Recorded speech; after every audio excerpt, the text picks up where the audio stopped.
नमस्कार मित्रांनो, आपण कालपर्यंत 6 चक्र पाहून घेतली.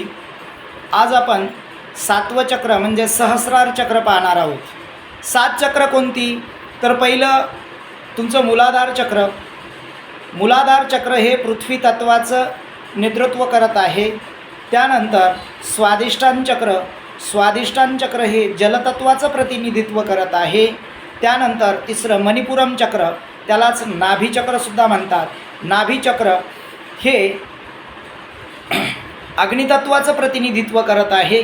त्यानंतर अनाहत चक्र म्हणजे हार्ट चक्र. अनाहत चक्र हे आकाशतत्वाचं प्रतिनिधित्व करत आहे.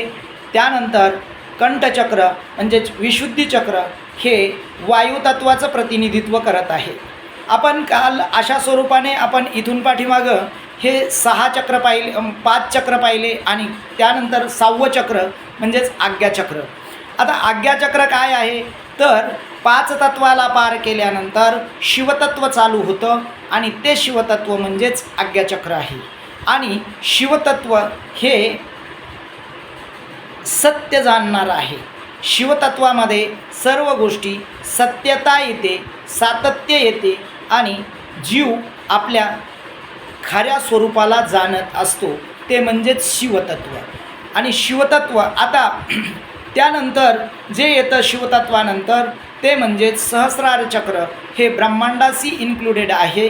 आता ज्यावेळेस सहस्रार चक्र हे 1000 कमलदलाच्या पाकळ्यामध्ये याकिनी नावाची देवी विराजमान आहे. याकिनी देवीला सर्व प्रकारचे वस्त्र व सर्व प्रकारच्या अन्नाचा भोग चालतो. देवीला कुठल्याही सगळ्यामध्ये आवड आहे. सहस्रार चक्र जागृतीसाठी आज्ञाचक्रानंतर जे स्थान येतं ते सहस्रार चक्राचं येतं. ते ब्रह्मांडाशी इन्क्लूड आहे. सहस्रार चक्रातील देवी याकिनी देवीचं 5 तत्व व शिवतत्व याच्यावर प्रभुत्व आहे. आणि हे ज्यावेळेस पार केलं जातं ती ब्रह्मांडाधीन देवी आहे. म्हणजे ब्रह्मांडाचं खरं स्वरूप दाखवणारी देवी आहे. त्यालाच सहस्रार चक्र असं म्हटलं जातं.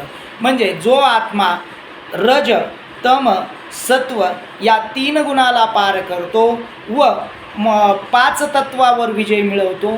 5 तत्वावर विजय मिळवल्यानंतर तो शिवतत्वात प्रास्थपित होतो. शिवतत्वात प्रास्थपित झाल्यानंतर त्याला आपल्या जीवनाचं सत्य कळतं.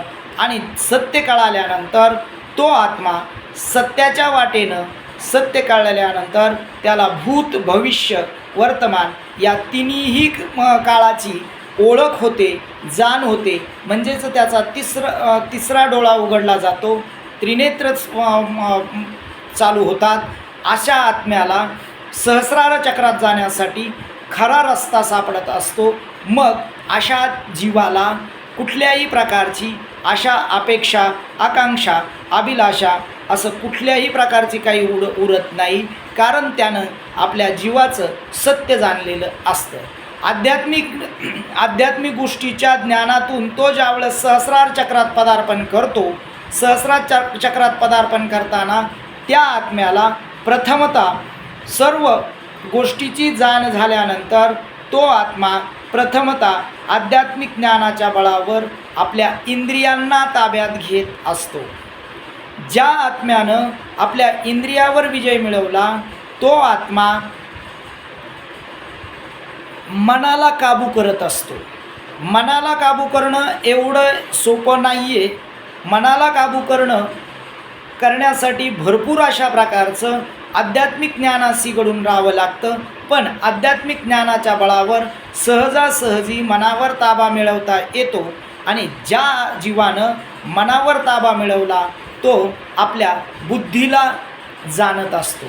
ज्यानं बुद्धीचं वैशिष्ट्य हे सत्य जाणणे आहे आणि सत्याचा शोध घेणे असून बुद्धीचं खरं गुणधर्म सत्याबरोबर जाणे आहे. ज्यानं बुद्धीची ओळख झाली, बुद्धीची ओळख झाल्यानंतर तो जीव ॲटोमॅटिक म्हणजे बुद्धीच्या ओळखीनंतर त्याला प्रत्यक्ष जे दर्शन होतं ते त्याच्या आत्म्याचं होतं. तो आत्म्यात रममान होत असतो. आणि जो आत्मा जो जीव आत्म्यात रममान झाला तो ब्रह्मांडाशी इन्क्लूड होतो व त्याचे सहस्रार चक्र जागृत होते. सहस्रार चक्र जागृत झाल्यानंतर त्याला ब्रह्मांडातील ज्ञानाची ओळख होते. भगवंताच्या समीप जातो असा जीव आणि भगवंताच्या समीप गेल्यानंतर तो सदैव भगवंताच्या छायेत त्या भगवंताच्या नामस्मरणात तो रममान राहतो आणि तो परम उच्च कोटीचा साधक ओळखला जातो. जो उच्च कोटीचा साधक असतो तो उच्च पद परमपद प्राप्त करून घेतो आणि अशा स्वरूपाचं जे परमपद प्राप्त केलेला जीव आहे त्याला कुठल्याच प्रकारची कसल्याही गोष्टीची अडचण भासत नाही. म्हणून प्रत्येकानं प्रथमतः आपल्या तीन गुणाला पार करावं. नंतर आपल्या इंद्रियावर ताबा मिळावा. इंद्रियावर ताबा मिळवल्यानंतर तो मनाला काबू करत असतो आणि ज्यानं मनाला काबू केलं त्याच्या बुद्धीची ओळख पटत असते आणि बुद्धीची ओळख पटली म्हणजेच त्याचं सहस्रार चक्र जागृत होतं. सहस्रार चक्र जागृत होणे म्हणजेच त्याला आत्म्याची ओळख पटणे आणि आत्म्यात जो जीव रममान होतो तोच उच्च परमपद प्राप्त करत असतो. तो सत्यामध्ये वावरत असतो. म्हणून शास्त्रानुसार सांगितल्याप्रमाणे हे 7 चक्र महत्त्वाची आहेत. प्रत्येक मानवी शरीरामध्ये आपण ज्ञानाच्या जीवावर या 7 चक्रावर विजय मिळावा अशी मी सर्वांना विनंती करल. शास्त्रशुद्ध पद्धतीने अशा स्वरूपानं आपण आत्तापर्यंत मानवी देहातील 7 चक्र पाहिली. 7 चक्रानंतर आपण आता उद्या जो पाहणार आहोत ते म्हणजे नाडी पाहणार आहोत. नाडी आणि नाडीचे प्रकार आणि नाडी ही शरीरातील एक महत्त्वाचा भाग तो विषय आपण पाहून घेऊ. यानंतर मी माझ्या वाणीला पूर्णविराम करतो आणि आपण आपल्या आज झालेल्या आत्तापर्यंत झालेल्या सेवेस पूर्णविराम करतो. रामकृष्ण हरी.